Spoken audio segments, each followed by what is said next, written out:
Right, Joburg Speaker Margaret Arnolds joins us now for more on that story. Speaker, good to have you, and thank you very much for joining us this evening. Thank you, Thabo, and thank you for inviting me, and good evening to all the viewers and listeners. The policy is already in operation in the city. Why amend the policy now? Thabo, I really cannot understand the opposition that's complaining about the policy and the amendments to the policy. The policy doesn't say or doesn't make claim to all councillors that will be getting VIP protection. It doesn't. The policy is just in line with the Act.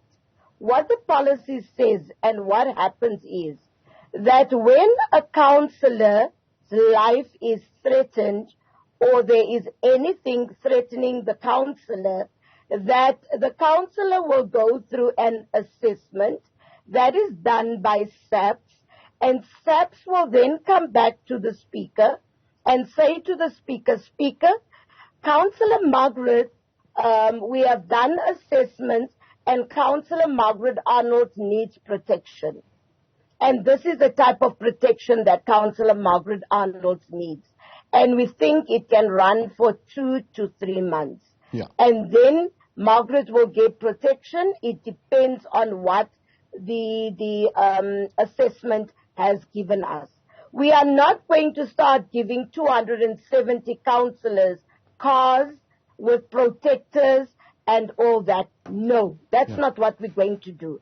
But remember, I'm trying to understand, though, that what is changing, because my understanding is that that's a policy that's currently in operation, where the councillor can raise a risk factor, and that risk factor then is forwarded to the SAPS, and an analysis is done, and a recommendation is therefore done. So what do you seek to amend now? There is nothing really that is completely changing, except the fact that we are now extending this to all office bearers.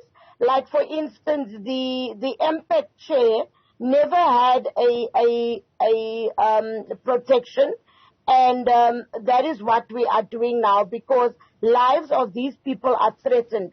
Remember, MPAC is exactly the same thing that you have as SCOPA, and we have had a lot of threats on the lives of the chairperson of MPAC. The city manager also has protection, and so does the CFO, and so does the COO. And we are only doing it in line with the Act. There's nothing funny about it. What I can't understand is that this thing happened in the time of Herman Mashaba. Herman Mashaba started this. Herman Mashaba gave all MMCs protection. Before, it was only transport and housing, the Speaker and the Mayor and the Chief Whip. And Herman Mashaba came in, and everybody, all MMCs got, assessment was done, all MMCs got VIP protection. So I cannot understand the people that brought the policy in is now complaining about the policy. So it's not VIP security for councillors, you're saying, across the metro? Not at all. There's no councillor that is going to go and say, I need a vehicle and I need bodyguards. Not at all. Not at all. It's office bearers. Is this not open, though, to abuse? For example, we know in the KwaZulu-Natal municipality that the budget there nearly rose to 400 million within 6 months because they kept providing VIP security across the board, where people were beginning to now misuse this. Some didn't even have risk analysis done. Some didn't even have threats, but were using this as a status symbol. The people that are protecting these people are people that are already in the system. It's our JMPD people. They are the protectors. We are not going to source people from anywhere but people that are in the system. And these people will be doing the protection. Is that not taking away much needed resources from enforcing bylaws and other public safety measures that the Metro Police are involved in? Thabo, how many councillors at a time would need protection? Johannesburg is not like KZN.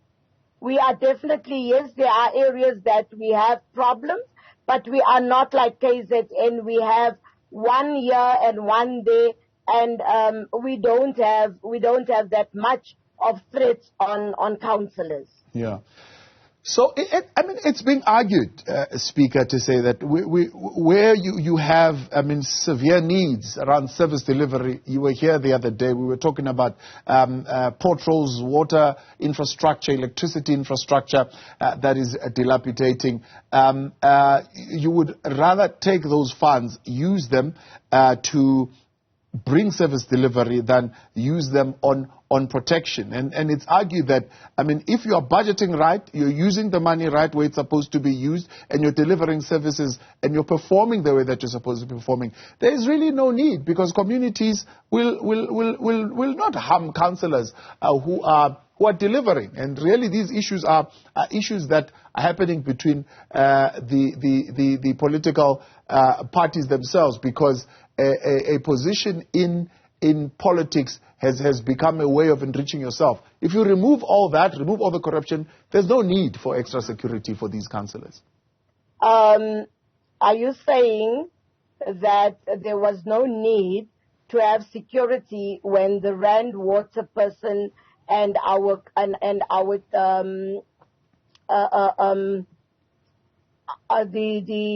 councillor Zungu was shot in Indonesia?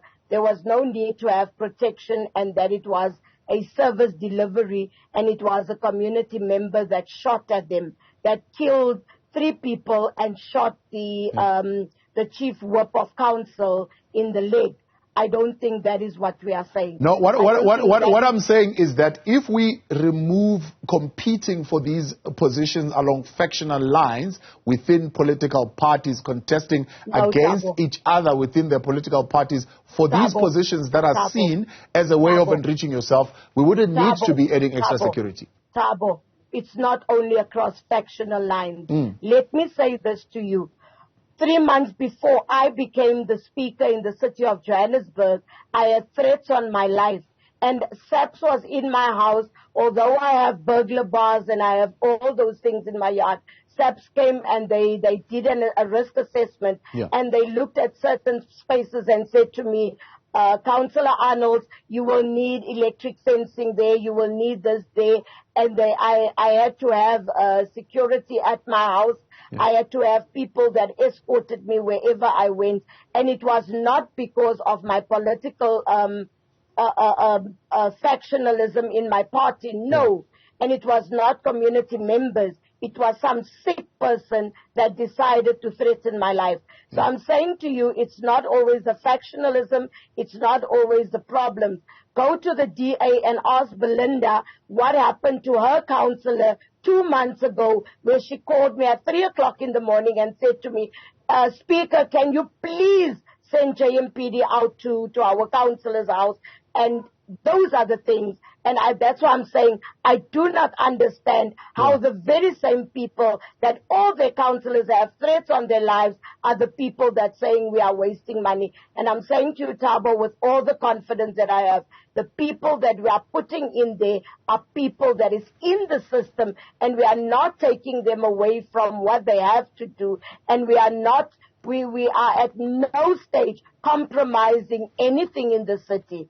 And the service delivery has nothing to do with the safekeeping of councillors. Just today, I had a call where a councillor's house was broken in, where all his stuff was stolen. We still don't know who it is. We still don't know what where the letter comes from that says we are coming back for you. So I really don't understand that. But I'm saying, so do you think those we are risks, not misusing those? Do you think those risks are risks that are associated with your position? The one, let's talk about yourself, because at least that is direct. Do you think that is a risk around your position as Speaker, or do you think that risk was just associated with criminals who just want to come and steal at your house? I was not the Speaker at the stage. I was a councillor. I was just an ordinary councillor. It was during the time when I was an ordinary councillor. And as I say to you, when the assessment was done, it was some sick person that decided, I just don't like Margaret Arnolds, and she is in a top position. She is a councillor, and I will threaten her. And they discovered who the person was, and the person was arrested. So, I mean, members of society can say, well, we also face similar crazy folks around where we live, but we don't get VIP protection on the taxpayer bill. But we are public reps. We are public reps, and that is it. I really have to say that I'm disappointed that people don't understand this type of thing, and people don't understand the security of the people that they've elected to represent them in council. I really don't understand, because this policy is not for abuse. This policy is not to enrich us, but this policy is just looking at the safekeeping of councillors, that their lives are threatened. So the argument that says instances where councillors have had themselves exposed to corruption in their respective municipalities is what is exactly putting their lives at risk. And if you were to fix that environment, it wouldn't warrant this degree of safety and security measures. You're saying that argument is false? Are you saying that I was corrupt when someone threatened me? Maybe you were investigating the corrupt. I was not corrupt, so I do not. No, I'm saying maybe you were investigating. I'm saying maybe you were investigating or exposing the corrupt. Well, I'm not certain why this person did that, but I'm saying to you that yes, there is corruption, and I love to think that the councillors that I have, the 269 councillors, and including me is 270, I would like to think that they are not corrupt, and I would like to think that they do their utmost best to deliver services.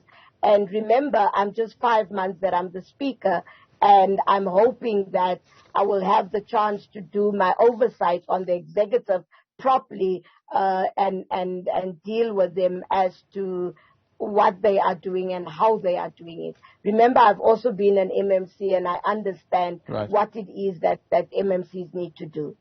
I appreciate your time, Speaker. Thank you very much for coming on this evening.